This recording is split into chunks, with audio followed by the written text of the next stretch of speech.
Students, आज हम लोग पढ़ेंगे the outbreak of the revolution. अब इस पैराग्राफ में हम पढ़ेंगे कि लुईस 16 ने क्या क्या किया। Louis 16 had to increase taxes for reason you have learn in the previous class. अब हमने प्रीवियस क्लास में पढ़ा था कि लुईस 16 ने फ्रांस में टैक्स क्यों इंक्रीज़ किए थे। How do you think he could have gone about doing this? उन्हें ये सब कैसे किया होगा। In France of the old regime the monarch did not have the power to impose tax according to his will alone. अब France में राजा के पास ये पावर नहीं थी कि वो अकेले टैक्स डिसाइड करे कि वो कितना टैक्स लगाना है। Rather he had to call a meeting of states general which would then pass his proposal for new tax. अब राजा को टैक्स लगाने के लिए स्टेट जनरल की मीटिंग बुलानी पड़ती थी, वो अकेला डिसीजन नहीं ले सकता था। अब स्टेट जनरल कहता है कि the state general was a political body which the 3 state sent their representative. अब स्टेट जनरल होता क्या, पहले ये जान लें। स्टेट जनरल पॉलिटिकल बॉडी है जिसमें हर एक रिप्रेजेंटेटिव्स के हेड्स रिप्रेजेंटेटिव्स हर एक स्टेट के रिप्रेजेंटेटिव आते हैं। जैसे अपन को पता है कि फ्रांस की सोसाइटी को 3 स्टेट्स में बांटा गया है ना, क्लर्जी, नोबल और थर्ड स्टेट। तो हर एक स्टेट से उनके रिप्रेजेंटेटिव्स आते थे।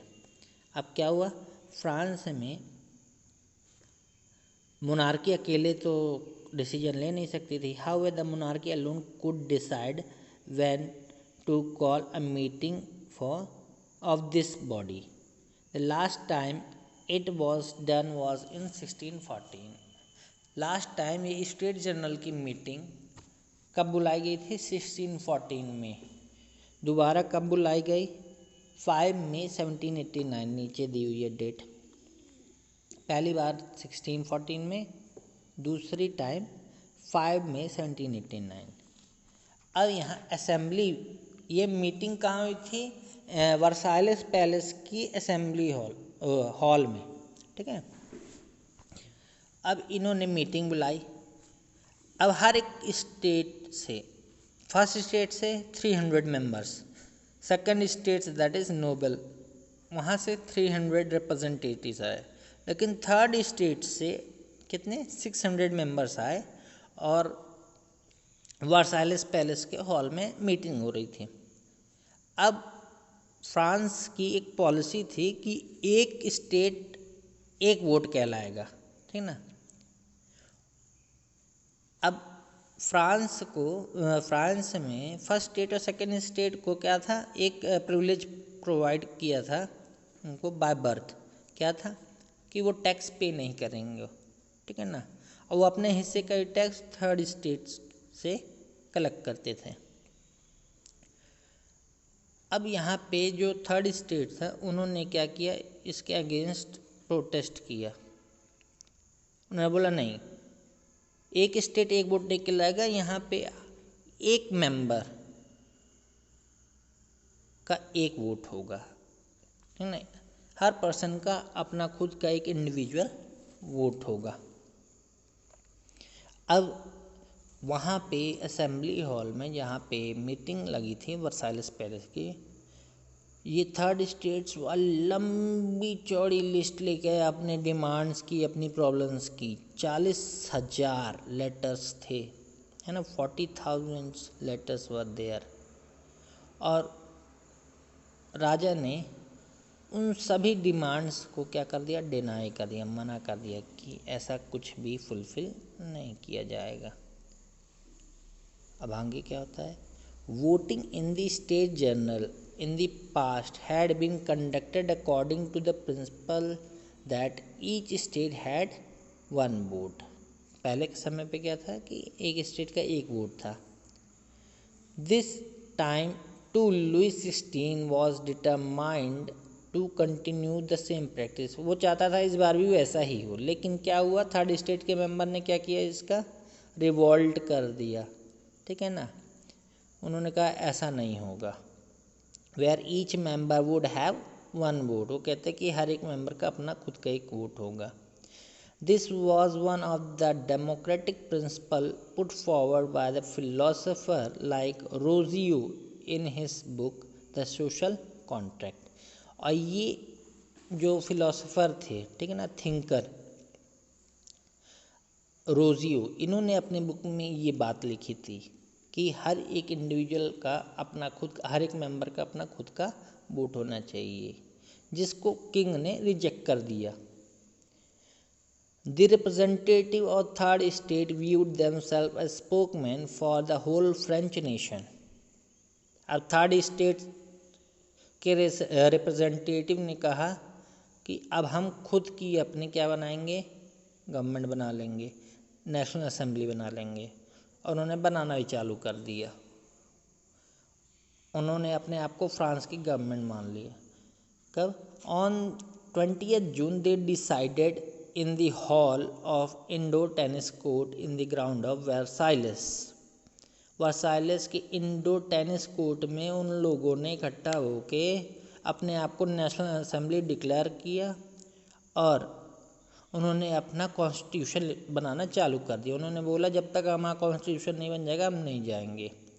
उन्होंने जो मोनार्की थी, जो राजा था, उनकी पावर लिमिटेड कर दी। उन्होंने कॉन्स्टिट्यूशन लिखा, इसका मतलब ये नहीं कि राजा का, किंग का पावर ख़त्म कर दें, उन्होंने उनका भी कुछ पावर रखा।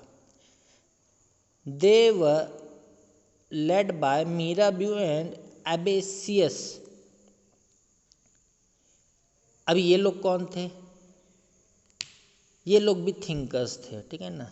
मीराब्यू जो थी वो नोबल फैमिली को बिलोंग करती थी, है ना। मीराब्यू सेकेंड स्टेट को बिलोंग करते थे और बहुत अच्छी स्पीच दिया करते। He but was convinced of the need to do away with a society of feudal privileges. अब इन्होंने इसके अगेंस्ट बोल दिया कि ये जो अभी प्रिविलेज मिल रहा है फर्स्ट और सेकंड स्टेट को, ये जायज़ नहीं है। उन्होंने इसके अगेंस्ट बोला। He brought out journal and delivered powerful speech to the crowd assembled at Versailles. जो वर्साइलेस के हॉल में काफ़ी सारे लोग इकट्ठा हुए थे, है ना, उनको स्पीच दिया, powerful speech. Abbe Sieyes originally a priest, एक पुजारी था, wrote an influential pamphlet called what is the third. इन्होंने एक किताब लिखी जिसका नाम था what is the third state. While the National Assembly was busy at Versailles drafting a constitution, the rest of the France seethed with turmoil. अब यहाँ national assembly क्या था, वर्साइलेस में कॉन्स्टिट्यूशन बना रहे थे और जो फ्रांस था वो काफ़ी सारी उथल पुथल से सफ़र कर रहा था। A severe winter had meant a bad harvest. The price of bread rose. अगर एक फसल फ्रांस में ख़राब हो जाती, जिसका मतलब क्या होता कि खाने पीने की चीज़ों के दाम बढ़ जाएंगे, चीज़ें महंगी हो जाएगी। और बेकर्स जो थे, जो ब्रेड वगैरह बनाते थे, उन्होंने क्या किया, इस जो ब्रेड की स्टॉक थी उसको क्या करना चालू कर दिया, स्टॉक करना चालू किया। होर्डेड मतलब रोक लेना, है ना, स्टॉक कर लेना खाना। अब चूँकि फ्रांस में चीज़ें महंगी हो रही थी, ठीक है ना, काफ़ी सारे टैक्सेस लगाए जा रहे थे, लोगों के पास पैसे नहीं होते थे, है ना, तो जिसके कारण अब महंगाई बढ़ गई। जो फ्रांस की लेडीज़ हुआ करती थी, औरतें, ठीक है ना, वो बेकरी शॉप के बाहर लाइन लगा के घंटों खड़ी रहती थी अपने खाना खरीदने के लिए, ब्रेड वगैरह खरीदने के लिए। अब याद करिए कि जो हमने 14 जुलाई 1789 का इंसिडेंस फर्स्ट पेज में पढ़ा था, उसमें क्या था कि जो किंग था उसने क्या किया था, पेरिस में आर्मी को भेजा था, वो इसी टाइम पे था। अब यहाँ पे महंगाई बढ़ने के कारण अब दूसरी चीज़ ये कि 14 जुलाई को सुबह सुबह जो औरतें फैक्ट्री शॉप के बाहर लाइन लगा के खड़ी थी क्या, ब्रेड वगैरह खरीदने के लिए, ठीक है ना। उसी टाइम की बात है, किंग ने ऑर्डर दिया आर्मी को कि वो पेरिस के अंदर जाए, ठीक है ना। अब यहाँ पे लोगों में अफरा तफरी मची थी, ठीक है ना। औरतें जो लाइन लगा के खड़ी थी उन्होंने क्या किया, वो शॉप को डिस्ट्रॉय कर दिया। अब उसी टाइम की बात है कि ये बेस्टाइल की जो प्रिजन थी उसको तोड़ दिया गया, है ना।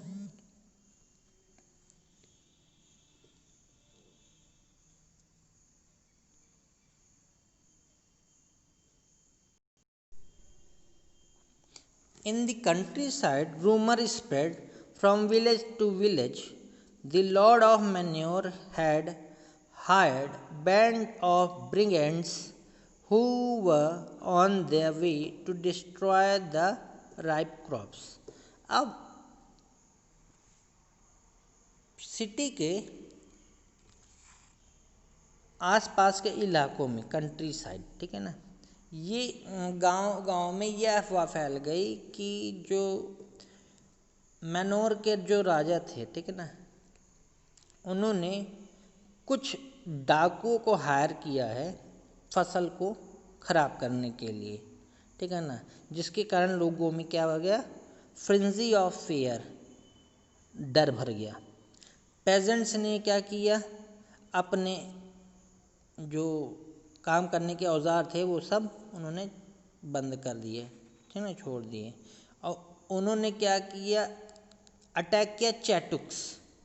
चैटुक्स का मतलब क्या है, जो राजा महाराजाओं का जगह जगह शहर में घर था ना, वहाँ पे अटैक कर दिया और उनको लूट लिया, ठीक है। उन्होंने क्या क्या लूटा उनके यहाँ से, hoarded grains and burned the document containing record of manorial dues।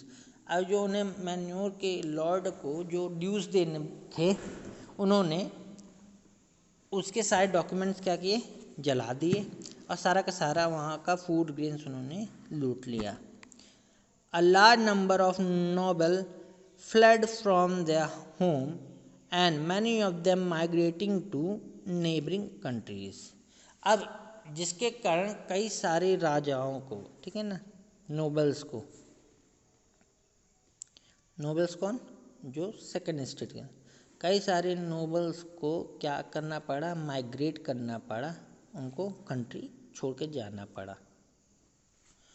तो आज के लिए इतना ही, बाकी बातें हम नेक्स्ट वीडियो में करेंगे।